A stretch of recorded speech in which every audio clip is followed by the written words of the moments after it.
2004년에 쓰나미가 있었습니다. 근데 이 쓰나미 때 죽은 사람의 숫자가 16만 명이 죽었습니다. 그리고 50만 명이 심각한 부상을 입었었습니다.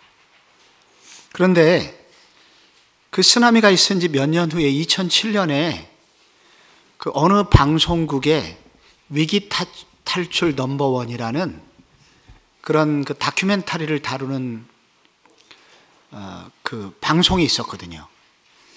어느 날 제가 그것을 보게 되었습니다. 근데 그 방송에 뭐가 나오냐면 그 2004년 쓰나미 때 태국의 푸켓이라는 휴양지가 있잖아요. 이 휴양지에서 영국의 10살밖에 안 된 소녀 틸리라는 소녀가 있는데 이 소녀 덕분에 그 푸켓에 100명의 사람이 목숨을 건지게 됐다는 그런 내용의 방송이었었습니다. 그런데 이 소녀가 그 갑자기 물의 변화를 보면서 엄마에게 무엇을 알려준 거예요. 근데 그 틸리라는 소녀가 이제 우리로 말하면 초등학교 3학년 혹은 7살에 들어갔으면 4학년 짜리거든요. 근데 소녀가 그 학교 방학 2주 전에 지리학이라는 과목이 있었는데 그때 선생님으로부터 이 쓰나미에 대한 전조 반응에 대해서 듣게 된 겁니다. 이게 바다에는 쓰나미라는 것이 있는데 먼저 그런 일이 생기기 전에 전조적 반응이 있는데 먼저 물이 부글부글 막 끓어오른다. 그리고 갑자기 썰물처럼 신속하게 물이 확 빠져나가는 현상이 생기고 그리고 난 후에 물고기가 갑자기 사체가 되어서 떠오른다. 이게 그 소녀의 눈에 보이게 된 겁니다. 그래서 그 소녀가 엄마한테 이렇게 외칩니다. The storm is coming soon. 엄마 지금 거대한 폭풍이 밀려오고 있어요. 빨리 피해야 돼요. 그래서 이 엄마가 너무 진지하게 얘기하니까 딸이 이거를 호텔 그 직원에게 알리게 되고 그래서 이 직원이 긴급 안내 방송을 해서 호텔에서 사람들이 나와가지고 100명이 산 꼭대기로 올라가게 된 겁니다. 근데 그 이후에 몇 분 후에 믿기지 않을 정도의 어마어마한 물폭탄이 호텔을 쓸어버리게 됐대요.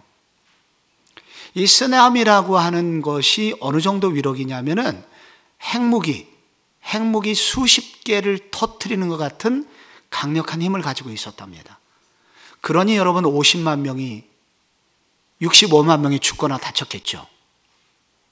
근데 이 100명의 목숨이 태국 푸켓에서 건져진 이유는 결국은 소녀가 배웠던 어느 지리학 시간에 배웠던 지식 그리고 엄마와 호텔 직원들이 그 아이의 말을 믿어준 것.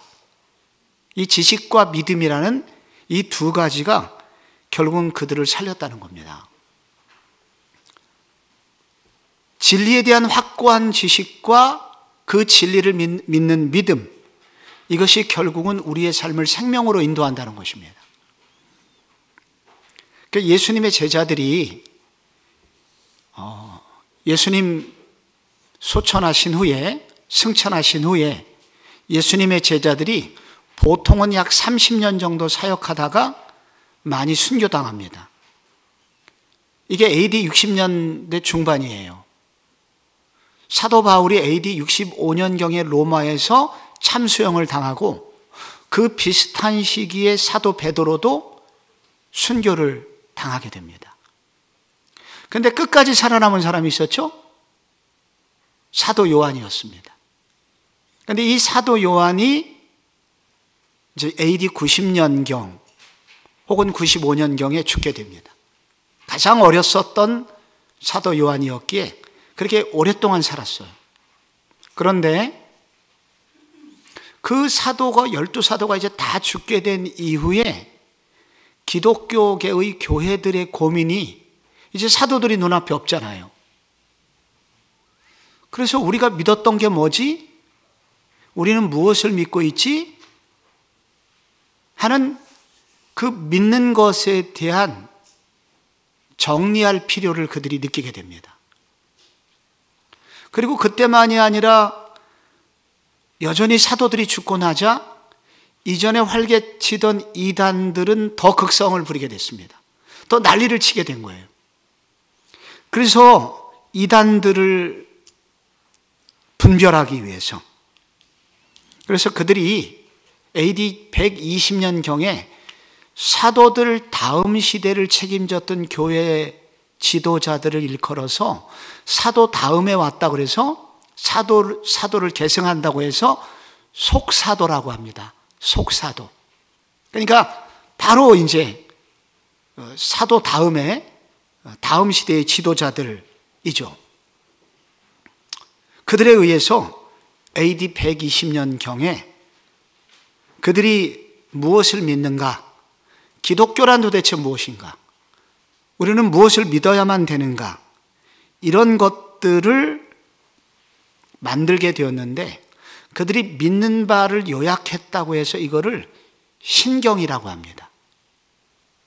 신경 쓰이네 해서 신경이 아니라 믿는 바를 요약해 놓은 책, 그 신경이라고 합니다. 혹은 이거를 신조라고 그렇게 말을 하게 됩니다. 그래서 이게 처음에는 이렇게 거친 돌처럼 만들어졌던 것이 깎이고 요약하고 정리해서 AD 750년경에 우리가 알고 있는 오늘날 사도신경이라는 게 나오게 됩니다. 이런 사도신경이 나와가지고 이런 사도신경은 주로 세 가지 목적으로 쓰이게 되는데, 먼저 세례 지원자들을 교육하는 일, 분명한 신앙 고백이 무엇인지를 할 수 있도록 도와주기 위해서 도와주는 일에 이 사도신경을 가르치게 됩니다. 그리고 두 번째는 이단의 공격과 내부의 이단을 방지하기 위해서, 이단의 분별용이죠. 그리고 세 번째는 신경 쓰이게 가루가 나오죠. 성도의 믿는 바를 굳건하게 하기 위해서.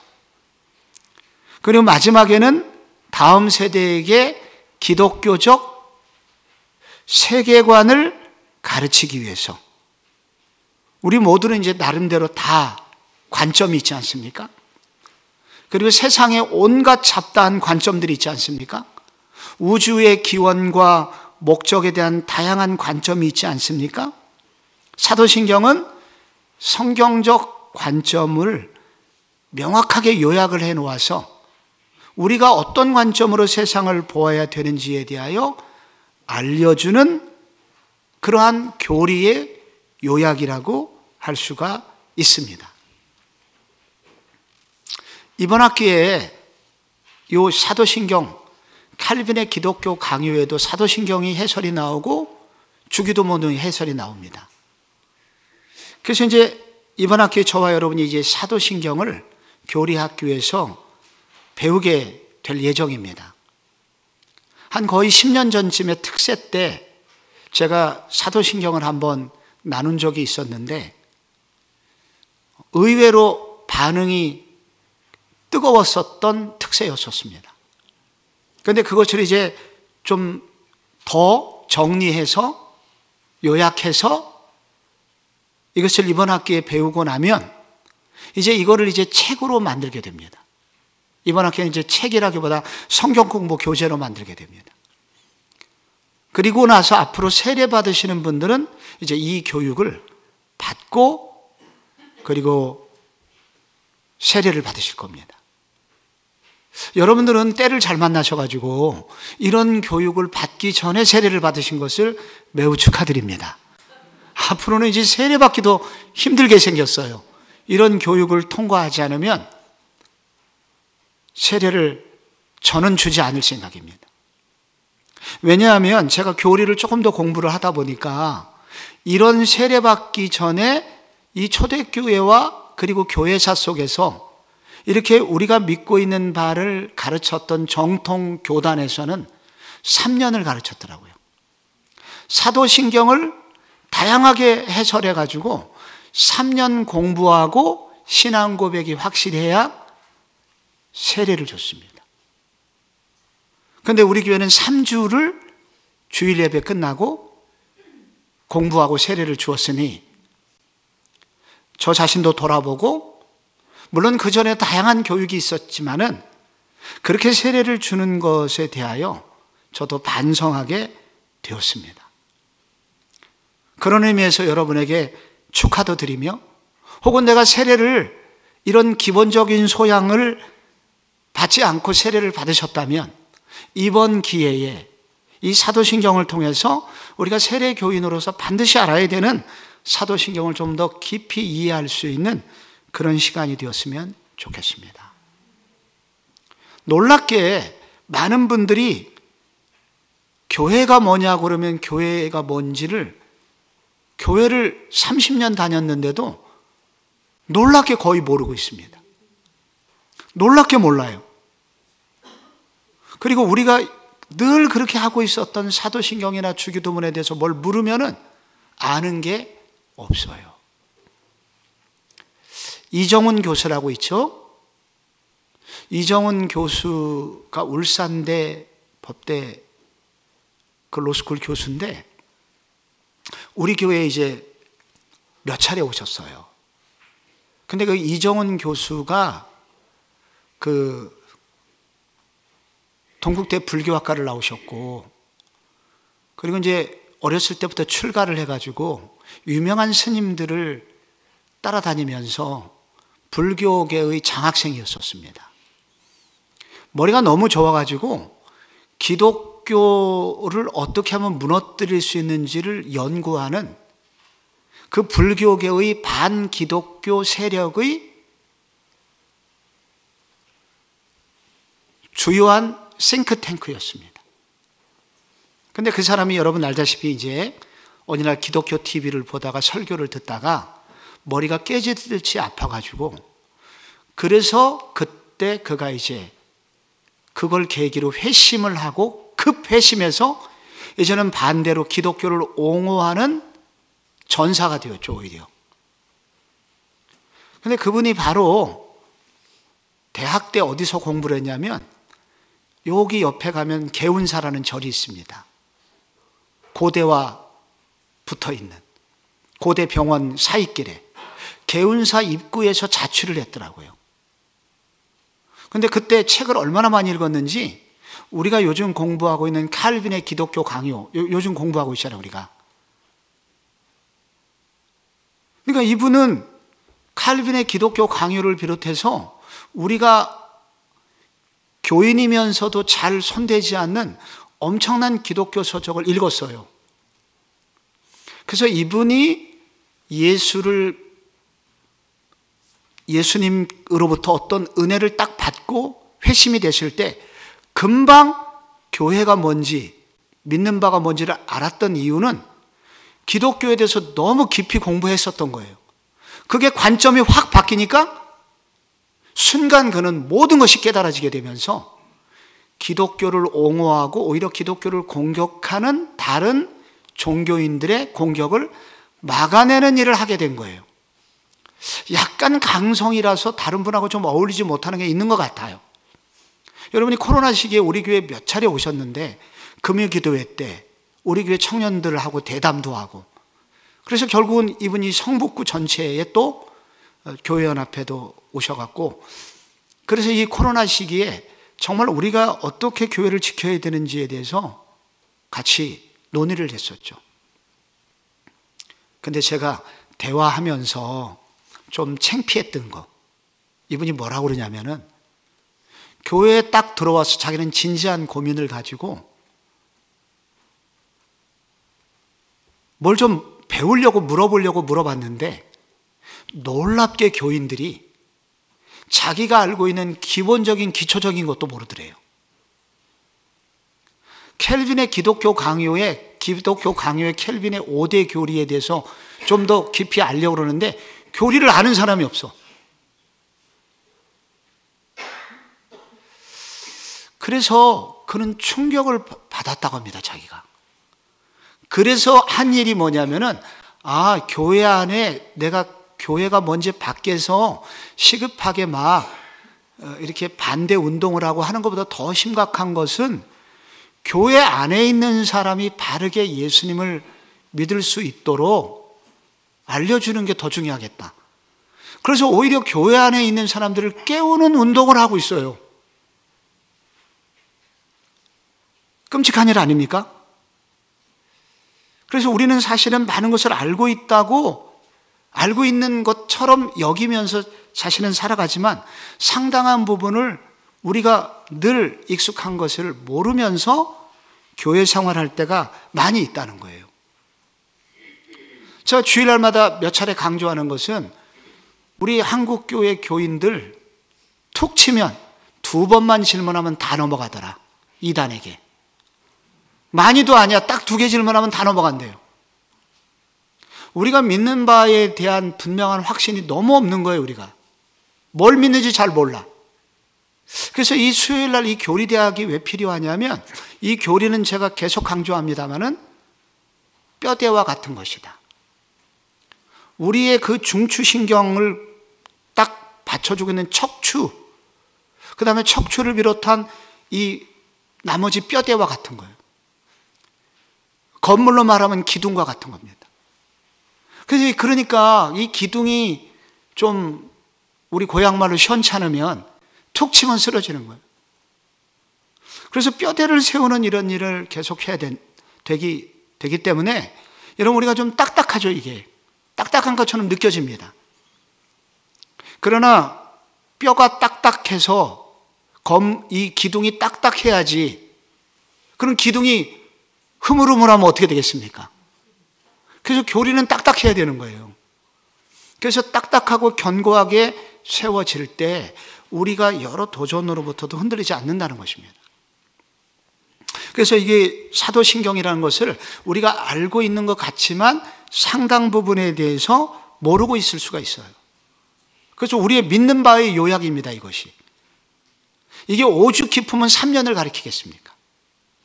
한 구절 한 구절에 수많은 내용이 담겨져 있거든요. 그러나 이렇게 이건 한이 없기 때문에 저희들이 적어도 꼭 알아야 되는 내용들은 우리가 좀 정리해서 알 필요가 있다. 그러나 또 우리가 예배 시간이기 때문에 이걸 어떻게 또 적용해 나갈 것인가도 고민하면서 여러분과 함께 한 학기 이 사도신경을 좀 나누려고 합니다. 사도신경이니까 앞에 사도가 있잖아요. 사도라는 것은 예수님의 제자들이죠. 예수님의 부활을 목격한 자들이고, 부활을 목격한 자들에게 예수님으로부터 직접 복음의 증인되라는 부탁을 받았던 사람들, 그게 사도죠. 그 사도들이 전해준 것, 그 주인공이 사도들이 전해준 내용이라는 거예요. 이게 그 신경이라는 게 뭐냐? 사도신경 할 때 신경은 신조 혹은 교리와 같은 말입니다. 우리의 믿는 바. 그래서 사도들이 믿는 바, 사도들이 우리에게 무엇을 믿어야 될지를 가르쳐준 내용입니다.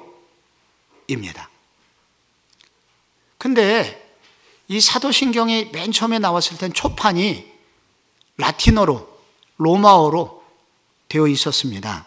그 로마어로 크레도, 여러분이 그 교환에는 있죠? 화면에는 없지만. 그래서 화면만 들으시는 분들은 직접 나오시면 유익한 게 많습니다. 크레도라고 써 있죠. CREDO라고. 이 크레도라는 게 나는 믿습니다 라는 뜻입니다. 그래서 나는 믿습니다 라는 뜻을 가진 게 사도신경이에요. 우리가 무엇을 믿는가, 나는 무엇을 믿는가의 요약판, 이거를 사도신경이라고 한다는 겁니다.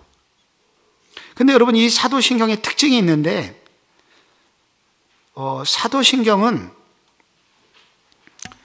성경에 어디에 나올까요? 이 사도신경이 어디에 나와요? 안 나와요. 그래서 당황합니다. 사도신경 나 성경에 있는 줄 알았는데 아무리 찾아봐도 성경에 안 나와요. 사도신경은 성경에 나오지 않습니다. 다만 성경에 나와 있는 모든 부분의 핵심을 뽑아서 요약해서 축약한 내용이 사도신경입니다. 그래서 성경에 안 나오는 게 아니라 성경 곳곳에 나와요. 성경 곳곳에 나오는 내용을 줄여서 남는 부분, 이것이 바로 사도신경입니다.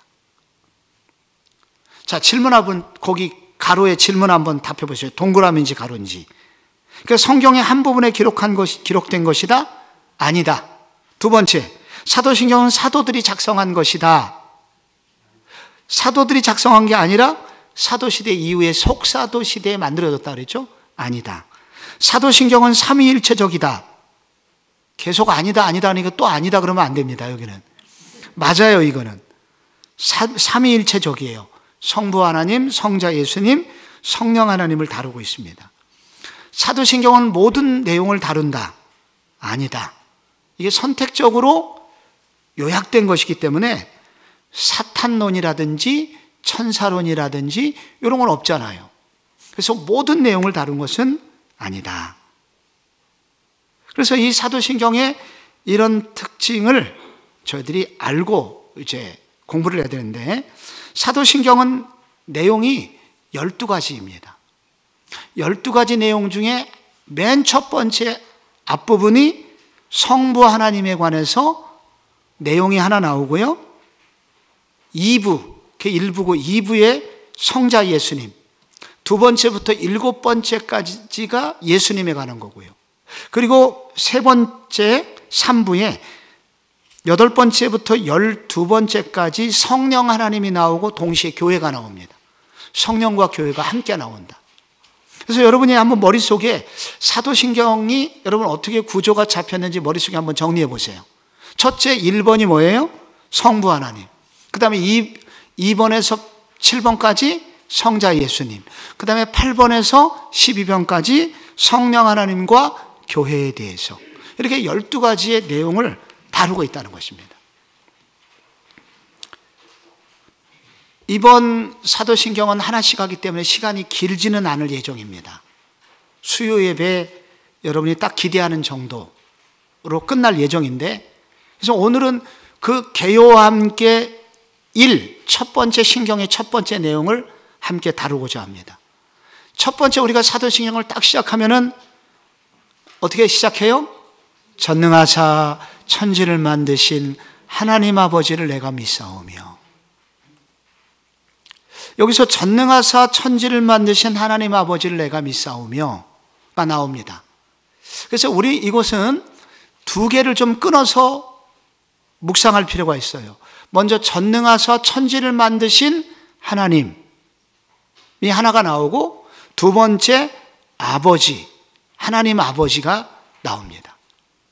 이걸 내가 믿는다는 거예요. 그래서 내가 믿사오며, 이게 라틴어로 크레도부터 나와요. 첫 문장에. 그래서 이걸 믿는다 해서 신경이라고 그렇게 우리말은 번역을 한 거예요. 여기서 우선 전능하사 천지를 만드신 분이 나오니까, 천지는 하늘과 땅이고 이것은 제유법이라고 그러는데, 하나에서부터 이제 전체를 설명하는, 하늘과 땅만 말하는 게 아니라 그 사이에 있는 모든 것을 말하는 거죠. 그래서 결국 이것은 우주를 말하는 것입니다. 지구를 포함한 우주, 천지를, 우주 만물 모든 것을 만드셨다는 것이죠. 그런데 모든 것을 만들었는데, 우주를 만들었는데, 우리는 전능하사 천지를 만드신 하나님 아버지를 내가 믿사오며 할 때, 내가 믿고 있는 이 하나님이 천지를 지으셨다고 하는데, 전능하시다고 하는데, 이것에 대한 느낌은 별로 없을 수가 있습니다. 근데 그렇기 때문에 우리가 이 천체 물리학자들의 도움이 꼭 필요해요. 하나님이 만드신 이 지구를 포함한 우주가 어느 정도나 되는지에 대하여 우리는 별로 평소에는 느끼지를 못하거든요. 우선 우리가 지구를 둘러싸고 있는 그 7개 별이 있잖아요. 태양계, 수금지와 목토천의 명, 마지막에 명왕성으로 끝나잖아요. 그런데 이 지구로부터 이 태양계의 마지막에 있는 이 명왕성까지의 거리가 어느 정도 될까요? 우리가 이제 1초에 빛의 속도를 광속이라고 하는데 1초에 여러분 얼마나 지구를 몇 바퀴 돌아요? 7바퀴 반을 돌아요. 1초 빛의 속도는 우리가 째깍 하면 지구를 7바퀴 반 돌 정도로 가는 게 빛의 속도예요. 1초에 지구를 7바퀴 반 돌아요. 근데 이 명왕성까지 가려면 빛의 속도로 5시간 33분 걸립니다. 그러니까 빛으로 쏘면은 5시간 33분 정도 지나야 명왕성에 도착하는 거예요. 요게 이제 태양계라고 그러는데, 이 태양계를 둘러싸고 있는 게 은하계가 있잖아요. 은하계. 그러면 이 은하계는 크기가 어느 정도 되냐면 우리가 속해 있는 태양계 같은 게 1천억 개가 있으면 은하계가 됩니다. 그런데 이 은하계 같은 게 또 1천억 개가 있으면 우주가 됩니다.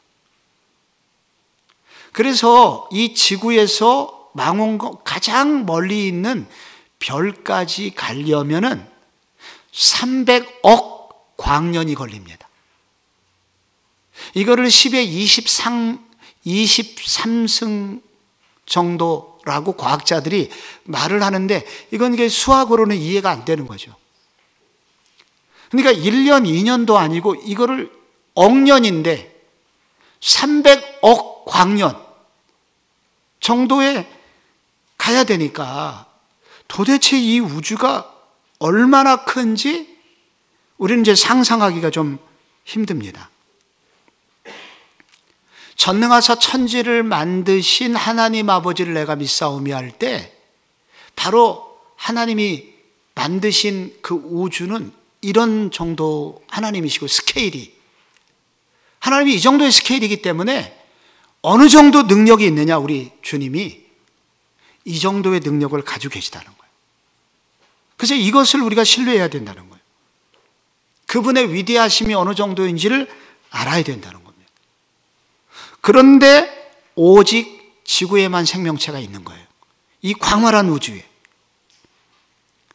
계속 지금도 이제 다행히 지금 우주선이 이곳저곳 다니면서 뭐 화성에도 가고 금성에도 가고 이런 시대가 됐어요. 뭔가 기대하고 거기 가면 외계인도 있고 뭔가 생물체가 있을 것으로 기대하지만 역시 아무 곳에서도 생명체가 발견이 되지를 않고 있습니다. 오직 지구에만 생명체가 있습니다. 그리고 하나님은 인간에게만 하나님의 형상을 닮은 존재가 되게 하셨습니다. 여러분, 이 광활한 우주를 누가 만들었을까요? 이 어마어마한 우주를 누가 만들었을까요? 과학자들은 빅뱅 티어리를 말하죠. 우주 폭발로 만들어졌다고. 근데 여기서 중요한 질문이 있어요. 과학자들이 우주 폭발로 만들어졌대, 우주가. 그럼 그 폭발되기 전에 그 물체는 그럼 누가 만들었을까요? 폭발에 의해서 만들어졌다며, 우주가. 그럼 그 폭발되기 전에 그 물체는 그럼 누가 만든 거야?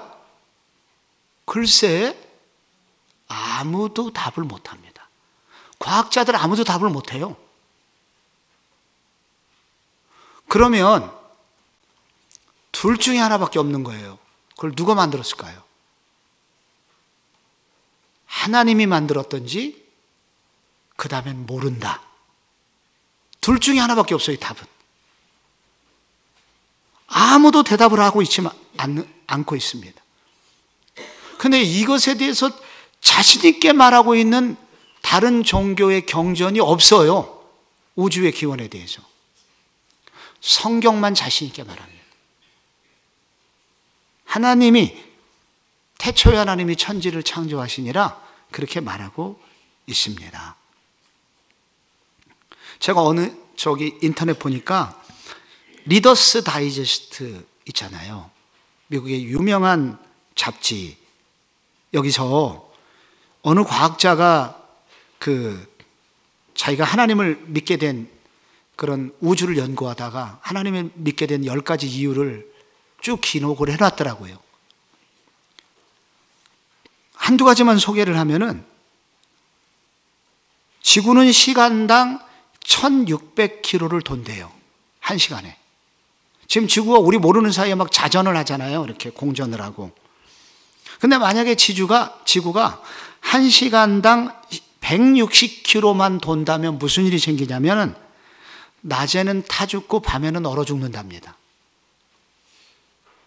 지구가 23.5도 기울어져 있잖아요.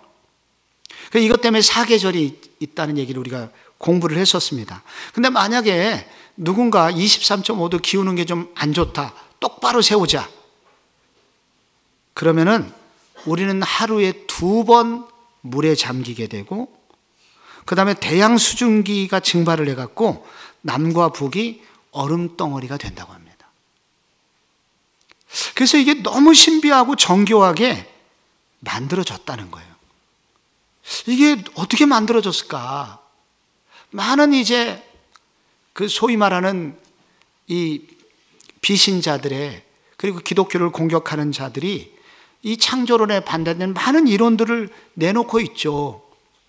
근데 아까 질문한 질문은 여전히 답이 안 나와요.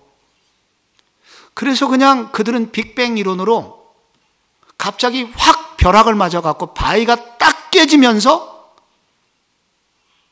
오늘날 이 아름다운 우주가 나왔다는 것은 마치 뭐냐면은, 갑자기 돌이 몇 개 부딪혀갖고 우리가 타고 있는 자동차가 만들어졌다는 거예요. 산속에서 갑자기 어느 날 나무꾼이 나무하다가 딱 보니까 뭐가 발견됐어.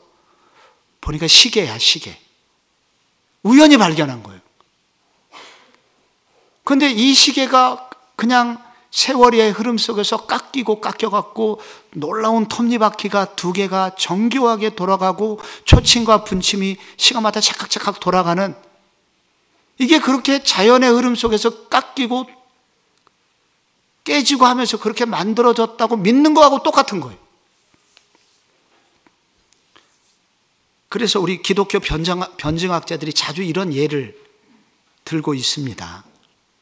그러면은 도대체 빅뱅 이론인데 그러면 폭파되기 이전의 물체는 누가 만드는 거냐?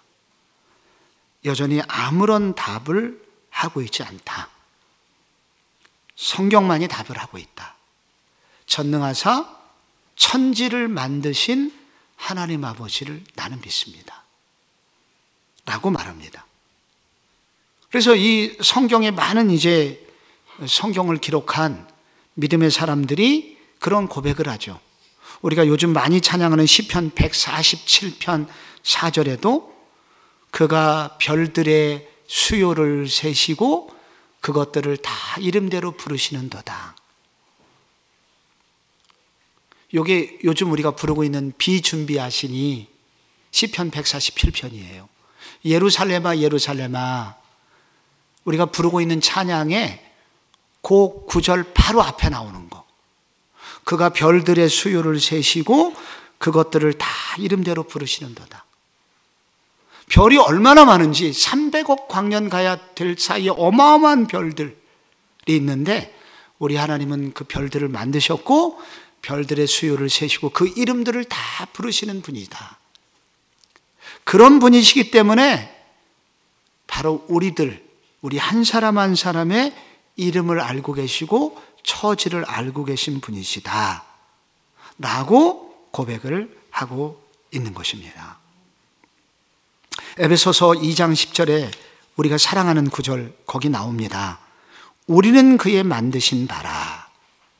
우리는 그의 만드신 바라, 헬라어로 포이에마, 영어로 여기서 포임, 시가 나왔다는 얘기 많이 들었습니다. 우리는 그의 만드신 바라. 우리 한 사람 한 사람이 우리가 그분의 작품이라는 것입니다. 그래서 결국 우리가 무엇을 믿느냐에 따라서 우리의 운명이 결정되는 것입니다. 이걸 세계관이라고 그래요. 막스는 자본론을 썼습니다. 진화론적 사고방식으로. 자본론을 썼는데 그 이론으로 무장한 사람이 있었어요. 그가 쓴 자본론으로. 그게 첫 번째 사람이 레닌이었고 또한 스탈린이었습니다. 그리고 모택동이었습니다. 모택동이 죽인 사람은 5천만 명이에요. 문화혁명 때. 통계로 잡힌 숫자만 5천만 명을 죽였어요. 그런데 그 정신을 그대로 이어받은 사람이 또 김일성이었습니다. 북한에선 사람을 그렇게 좀 쉽게 죽이는 편입니다. 그냥 세워놓고 총으로 쏴 죽이죠.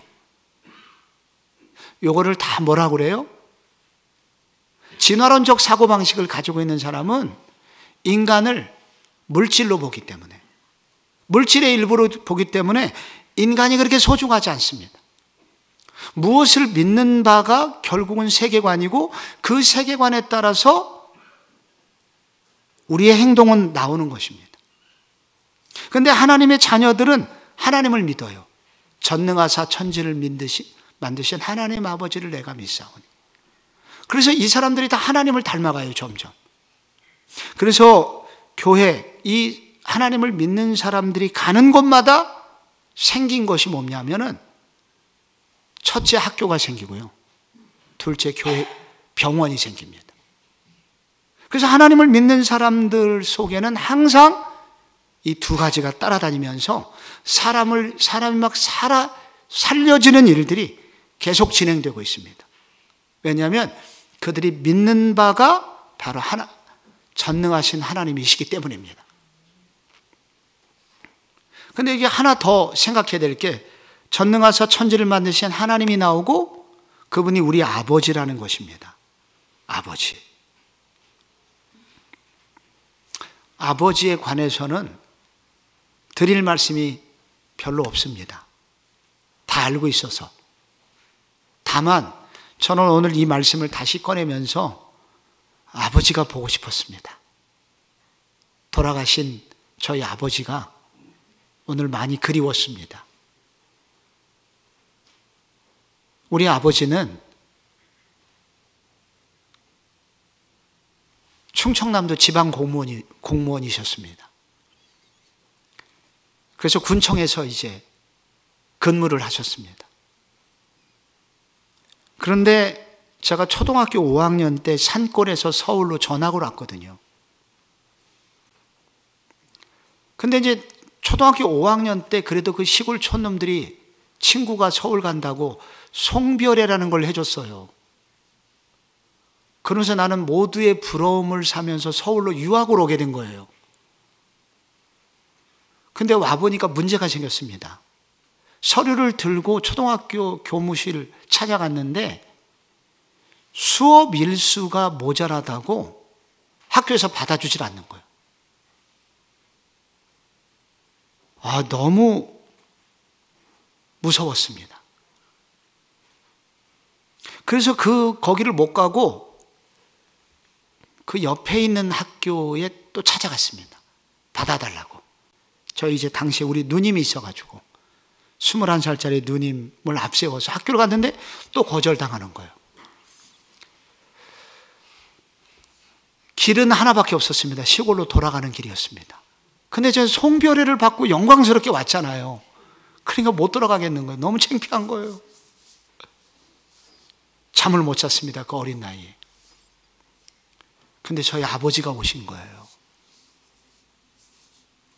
저희 아버지가 이제 선생님을 만나러 갑니다. 그러면 안 되니까 옛날에는 다 그랬어요. 옛날이니까. 참고하고 들으세요. 담배를 한 갑 사시더라고요. 근데 그 사이에 뭘 넣으시더라고요. 파란 거를. 그 선생님 갖다 줬어요. 그랬더니 갑자기 어저께 안 된다고 했던 그 선생님이 갑자기 태도가 바뀌면서 그 시골에는 그 일터에서 나가는 뭐 가정학습인가 그런 게 있지 않습니까? 그러니 수업 일수가 모자라죠. 그런 게 다 정상 참작이 돼야 된다고 그분이 갑자기 막 생각이 났나 봐요. 그래서 갑자기 은혜를 받아갖고 저를 통과시켜줬습니다. 이제 성경 공부 교환이 나갈 때 만약에 이 예화가 쓰여진다면 좀 다듬어져서 나갈 예정입니다. 왜냐하면 선생님들 모독할 수가 있으니까. 요즘 선생님들이 그런 분이 없거든요. 요즘은요. 선생님들이 특별히 이 시대는 그런 분이 없어요. 그런데 옛날에는 그랬습니다. 제 때는 그랬어요. 지금 40년 전, 50년 전에는.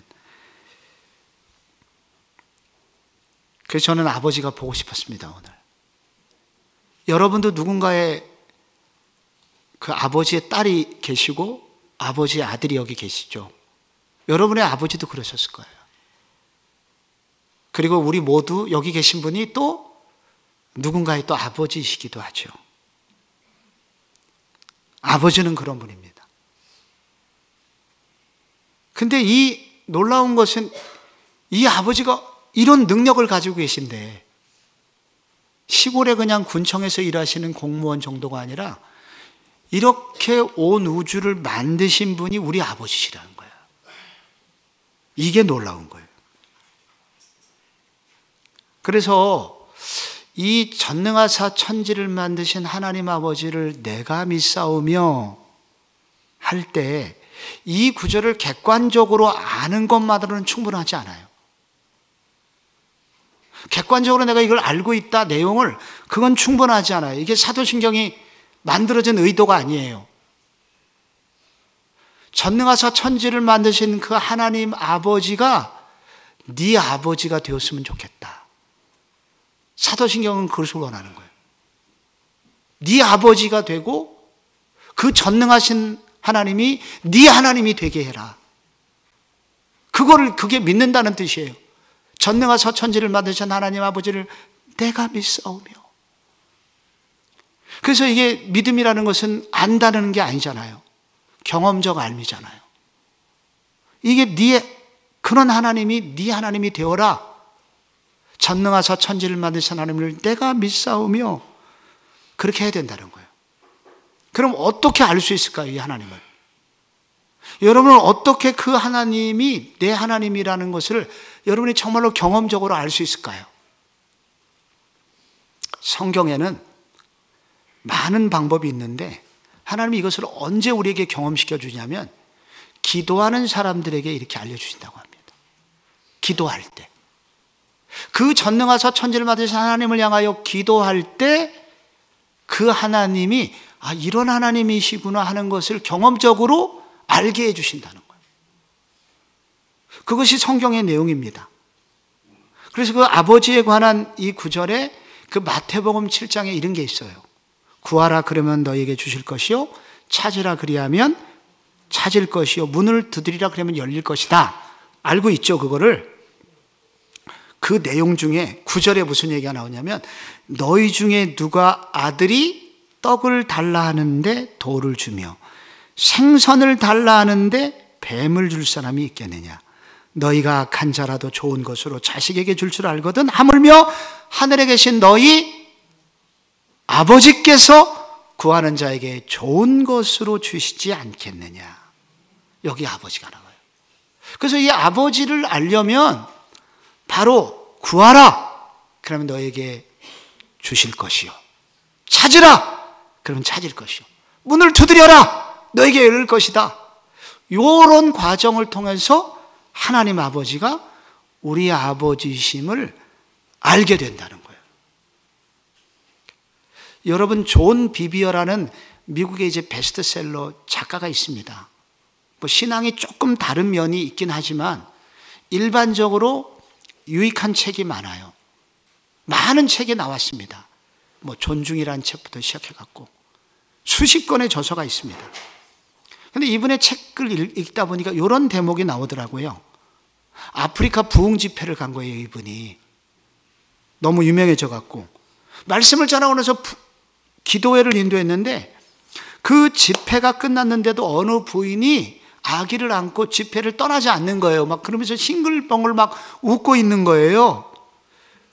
그래서 목사님이 가까이 가서 보니까 뭐 똑같은 아기인데 뭐 다른 게 하나도 없어. 근데 왜 이렇게 좋아하시냐고 뭐가 그렇게 기쁘시냐고.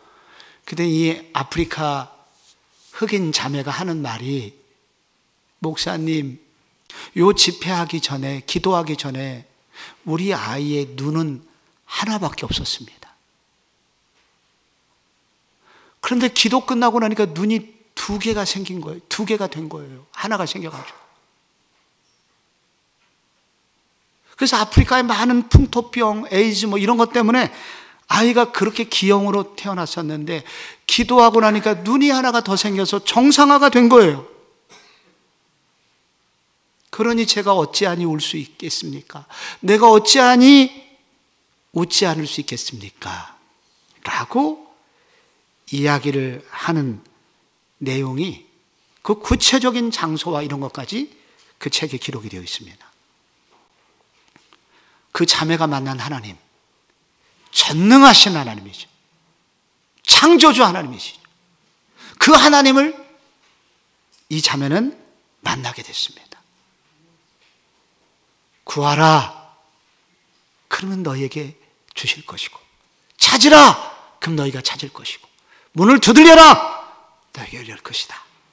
바로 이런 때 우리 하나님께서 우리에게 자주 그 하나님, 이 전능하신, 전능하사 천지를 만드신 하나님 아버지를 믿을 수 있는 그런 경험할 수 있도록 우리를 인도해 주신다고 합니다. 그 하나님이 여러분의 하나님이 되시기를 바랍니다. 이 전능하신 하나님이 나의 하나님이시구나. 정말로 그 하나님이 여러분 정말로 세포 구석구석까지 그 하나님의 역사하심이 여러분 속에 깊이 들어가는 그런 밤이 되시기를, 그리고 그런 한 학기가 되시기를 축복합니다.